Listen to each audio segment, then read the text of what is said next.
Hello வணக்கம். இன்னைக்கு ரீசெண்டாக ஒரு நியூஸ் கேட்டும்போது ரொம்ப மனசு கஷ்டமாக இருந்தது. ஒரு ஸ்கூல் குழந்தை, 4th ஸ்டாண்டர்ட் படிக்கிற குழந்தை, நிறைய புக்ஸ் முதுகில் சுமந்துக்கிட்டு போச்சு. காலையில் 8 மணிக்கே ஸ்கூல் வச்சுருக்காங்க. அதனால் 8 மணிக்கு அதுக்கு எதுவும் டிஃபன் சாப்பிட பிடிக்கல. பேரண்ட்ஸும் கம்பல் பண்ணாமல் அப்படியே அனுப்பிச்சிட்டாங்க. அது 4 மாடி ஏறி இருக்குது. அந்த பேக்கோட 4 மாடி ஏறி கிளாஸில் போன உடனே ஒரு 10 மினிட்ஸ் லேட்டாக போச்சு. உடனே அந்த ஸ்கூல் அந்த கிளாஸ் டீச்சர் ஒரு 15 மினிட்ஸ் வெளியில வாசல்ல நிக்க வச்சுட்டாங்க பனிஷ்மெண்டா. அந்த பேக்கையும் சுமந்துக்கிட்டு 4 மாடி ஏறி அது சுமந்துக்கிட்டே ஒரு 10 மினிட்ஸ் நின்ன உடனே அந்த குழந்தை அப்படியே ஹைப்போடென்ஷன் கிரியேட் ஆகி மயக்கம் போட்டு அப்படியே விழுந்து கொலாப்ஸ் ஆகி ஹி டைட். அது கேட்கும்போது ஆஸ் அ டாக்டர் எங்களுக்கெல்லாம் ரொம்ப மனசு கஷ்டமா இருந்தது. இதுல 2-3 விஷயம் பேரண்ட்ஸ், டீச்சர்ஸ் எல்லாருமே ஒரு பேரண்ட் டீச்சர்ஸ் மீட்டிங்ல ரெப்ரசன்ட் பண்ணி எல்லாருமே இதை ஒரு அவேர்னஸா தெரிஞ்சுக்கோங்க.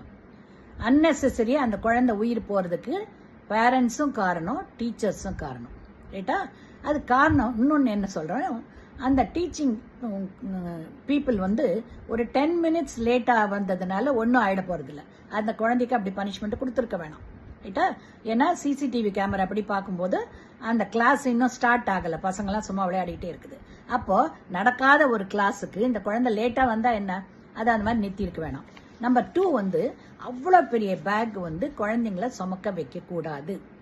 ஏன்னா இந்த பேக் போன் அந்த ஸ்ட்ரெயினால தாங்காம சீக்கிரமாவே பேக் போனு, ஸ்பைனல் காலம்லாம் ரொம்ப அஃபெக்ட் ஆயிடும்.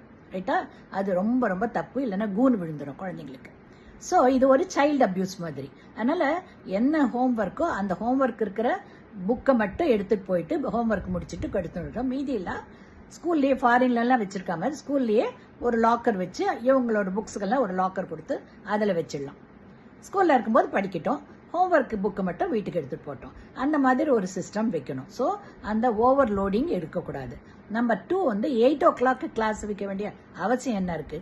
அவ்வளோ சீக்கிரம் குழந்தை குளிச்சு ரெடி ஆகும்போது சாப்பிட முடியாது. பிரேக்ஃபாஸ்ட் எல்லாம் போனால் ஹைப்போடென்ஷன், ஹைப்போகிளைசிமா எல்லாம் வந்துடும். அதனால டைமை கொஞ்சம் தள்ளி வைக்கணும். ரைட்டா?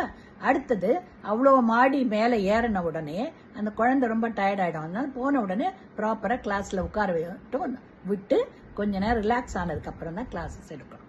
அண்ட் தேவையில்லாமல் இந்த மாதிரி பனிஷ்மெண்ட் எல்லாம் குழந்தைங்களுக்கு கொடுக்காதீங்க. இதெல்லாம் சைல்டு அபியூஸ் மாதிரி ஆயிடுது. ஸோ இது ஒவ்வொரு ஸ்டேஜ்லையும் ஒவ்வொரு ஸ்டெப்பும் பேரண்ட்ஸ், டீச்சர்ஸ் எல்லாம் மீட்டிங் போட்டு அண்ட் ஹையர் அஃபிஷியல் எஜுகேஷனலிஸ்ட் எல்லாம் இது போட்டு இதுக்கு ஏதான ஒரு தீர்வு காணணும்.